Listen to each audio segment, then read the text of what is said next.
everyone, it's day 44 here in Boston, Massachusetts, and we have April 28th, 2020. We're going to make a pizza with tomato, mozzarella and basil, and it's very simple, but you gotta start to make your dough first. So what you need for the whole thing is white flour, you need some salt and olive oil, then obviously some tomatoes and mozzarella, and also some fresh basil. And for the dough that we're going to prepare, we also need a pack of yeast. And I know we're running low now in the United States. I hope you have some, otherwise it's going to be a little hard to do this dish. And I also have here some tomato paste to just put on top of the dough. So let's get started with the dough. So what you want to do is you take 4 cups of white flour. So that's cup number 1 and 4, and then 1.5 cup of water,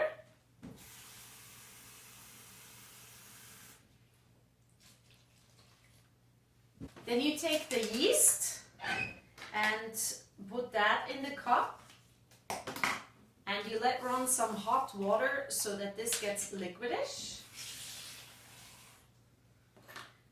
Just stir that a little bit.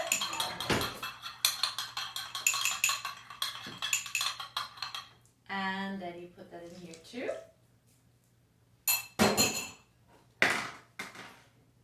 2 tablespoons approximately of olive oil and some salt. And that's it.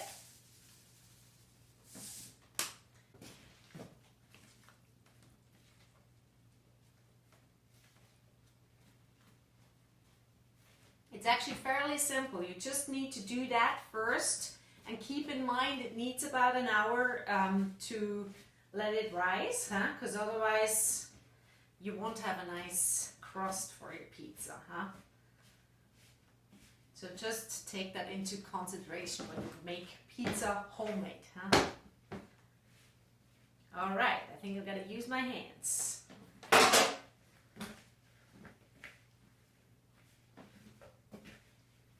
So once you're done with the dough, it looks about like this. You take a towel and you put that on top, and you put a little bit of water and you just sprinkle like this so it's a little bit moist. That way it rises better, and you just let that sit now for an hour. So with the tomatoes, what you want to do is just cut them in slices. So as you usually see on a pizza, they're really nicely just put on top of it. Same thing with the mozzarella. So just cut it also in thin slices. Again, this is just a complement with the tomatoes. It's also a vegetarian dish, as you noticed. And then as the last thing, you just take the leaves from the basil. You don't even have to cut it. That's pretty much it. You just put them on top. Okay. So here are all your ingredients. You have the tomatoes. We have the mozzarella and the basil. What you want to do now is put the oven on 450 Fahrenheit. So that whenever you're starting with the pizza, the oven is ready to go. So let's do that. Alright, I think we're ready with our dough. What we're first going to do is a little bit of flour to just make it that it doesn't stick here. It's quite moist actually. So you're just going to put it like that. I'm going to show you first where you actually want to place it. So you have a tray like that with non-sticky parchment paper. So that's our goal, to eventually have like a rectangle shape. One of those is always super handy. So let's just make this as flat and as thin as possible. There will be a little bit of flour on the floor, but that's okay.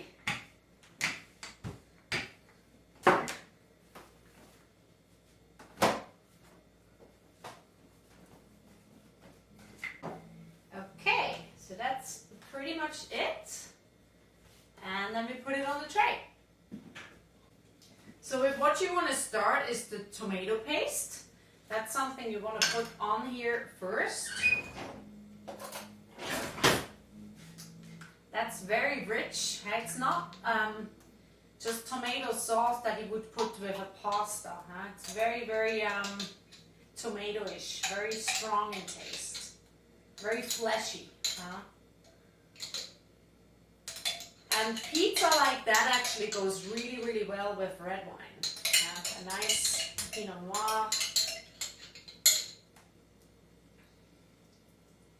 And then you just put it on the whole dough, just evenly to all the corners. Here comes the tomatoes.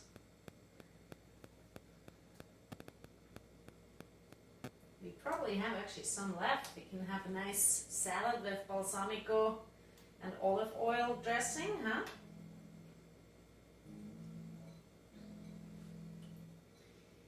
Okay.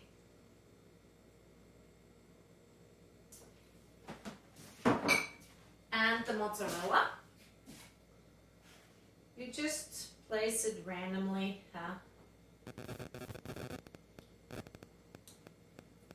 It's so simple, guys. It's just the dough that always scares people, and even that, like, you just have to do it early enough because it needs an hour to rise, but then, you know, that's it. And then you place a little bit of the basil. All right, here we go. And what you now want to do is a little bit of pepper.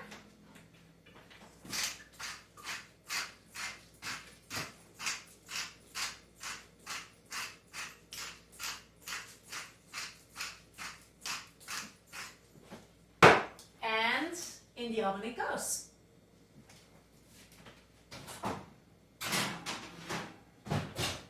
So you put it in there for, check about 15 minutes. It probably needs 20, but just always go and check. It's on 450 Fahrenheit right now. And then, you know, you eat it however you like it. If you like it a bit doughy, you take it out earlier. Or you like it real crusty, let it in there, but don't forget it. All right, I think we're ready. So let's take it out. Looks amazing, huh? You cut that in however many people's numbers of pieces you are. Huh? I'm cooking for 4 people tonight. So I probably just, you know, make it a bit smaller and put it right on here for dinner with my neighbor. And I have a little side dish, a salad. Huh? Okay, enjoy. Also, if you have liked what you've seen today on Dinner with My Neighbor, please share it online. It's so simple. It's just called #DinnerWithMyNeighbor. And you all can do the same thing. All it is when you went out pre-COVID-19 times, you were able to have dinner with your friends, with your family, and all this is basically just do the same thing, but now virtually. Huh? So you can invite somebody for dinner, you cook, and then you bring the food or they come and pick it up, and you still have the same meal just in different places. Huh? You can also share recipe ideas, you can also cook individually if you don't feel comfortable with that idea. Basically, it's just sharing a meal with each other as we used to do before, okay? I'm actually a freelance musician myself, and I had to cancel my whole entire tour to Europe, and I've lost all my income here as a session musician and freelancer. So if you're one of the lucky ones who still has work and loves the art, music, and everything that needs some people to watch or listen to it, please feel free to donate anything that you can and is comfortable for you. I have a website, it's called GabriellaMartina.com. You can find great Swiss music fused with jazz, soul, R&B, etc. I hope to see you soon again. I do this every single day, and I hope you're all well and healthy. Thank you so much.